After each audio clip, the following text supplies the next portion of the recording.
আলাইকুম। আশা করি সবাই ভালো আছেন। আজ একটা নতুন পিঠা বানাবো। নতুন বলা যাবে না, সবাই এটা বানাতে পারে, কিন্তু আমি এখন বানিয়ে দেখাবো কীভাবে এটা বানাবেন। এটার নাম হচ্ছে খোলা যায় পিঠা। প্রথমে লাগবে আমার চালের গুঁড়ি। চালের গুঁড়ি আমি এখানে নিয়ে নিচ্ছি। এভাবে চালের গুঁড়ো নিব। আমি প্রায় 1.5 কাপের মতো চালের গুঁড়ি নিয়ে নিয়েছি। চালের গুঁড়ির ভিতরে এবার লাগবে আমার একটা ডিম। এই যে ডিমটাকে আমি ভেঙে নিয়েছি, এখন এটা এখানে ফেলে দিব। এই যে দেখুন, ডিমগুলোকে আমি এখন এটা চামচ দিয়ে খুব ভালো করে মেখে নেব।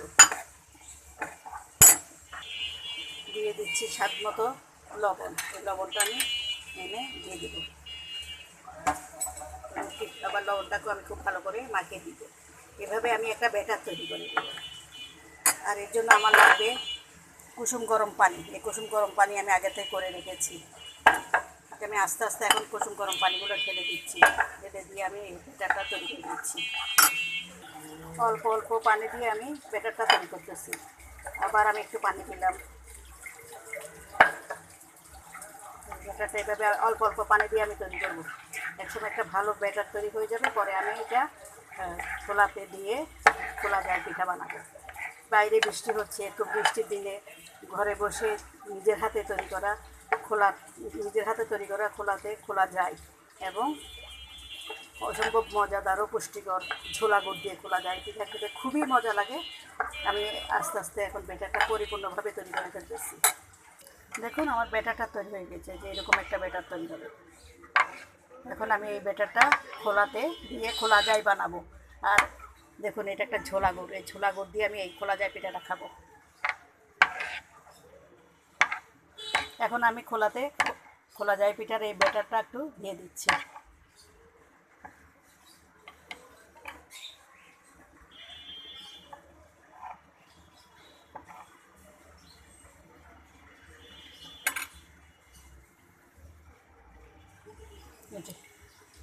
পূর্বে থেকে আমি চুলার উপরে একটা খোলা দিয়ে রেখেছিলাম এবং এটা তাওয়া, খোলা বলা যাবে না, এটাকে তাওয়া। আমার কাছে মাটির খোলা নাই, তাই আমি তাওয়াতে খোলা যায় পিঠাটা বানাচ্ছি।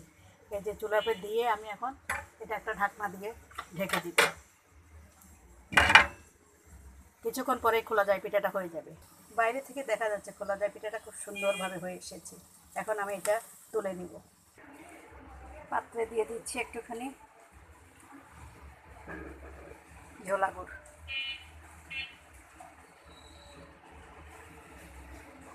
এই ছোলা গুড়টা দিয়ে আমরা এই পিঠাটা খাবো। দেখুন, তাওয়াতেও যে কত সুন্দর খোলা যায় পিঠা উঠে। এই যে আমি খোলা যায় পিঠাটা তাওয়ার ভিতরে বানাচ্ছি। আমার খোলা নাই, কিন্তু তাওয়ার ভিতরে বানাচ্ছি। বাইরে ঝুম বৃষ্টি আর ঘরের ভিতরে বানানো হচ্ছে খোলা যায় পিঠা। খুবই মজাদার একটা পিঠা। ঝোলা গুড় দিয়ে খেতে এই পিঠাটা খুবই ভালো লাগে। আপনারাও ঠিক এইভাবে বানিয়ে খাবেন।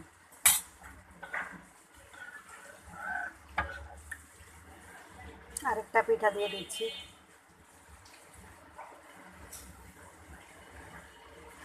এভাবে একটু ছড়িয়ে দিতে হয়, তাহলে পিঠাগুলো খুব দ্রুতই হয়ে যায়। এরপরে ঢাকনা দিয়ে আমি ঢেকে দিব।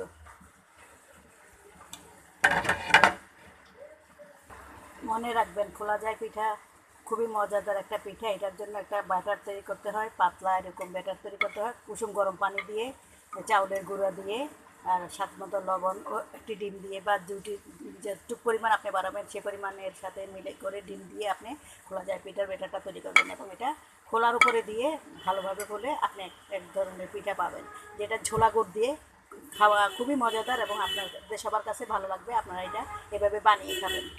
দেখুন, আমার বাকি পিঠাটাও হয়ে গিয়েছে। আমি এটা আস্তে আস্তে তুলে ফেলতেছি।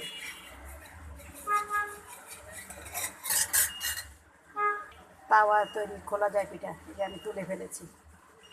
দেখছেন, তুলে ফেলেছি। এখন এটা আমি খাওয়ার জন্য পরিবেশন প্লেটে আমি এটা সাজিয়ে দিচ্ছি।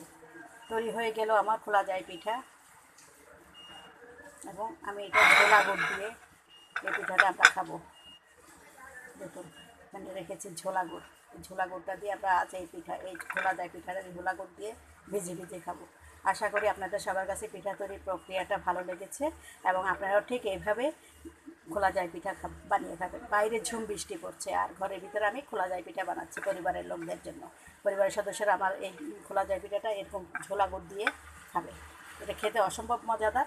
আপনারা সবাই ভালো থাকবেন এবং এই পিঠা তৈরি করে খাওয়াবেন, ঘরে নিজেদের পরিবারের সবাইকে নিয়ে খাবেন, নিজেরাও খাবেন, বাচ্চাদের খাওয়াবেন। খুবই মজাদার একটা পিঠা, আশা করি সবার ভালো লাগবে। রেসিপিটা দেখার জন্য সবাইকে ধন্যবাদ। সবাই ভালো থাকবেন। আল্লাহ হাফেজ।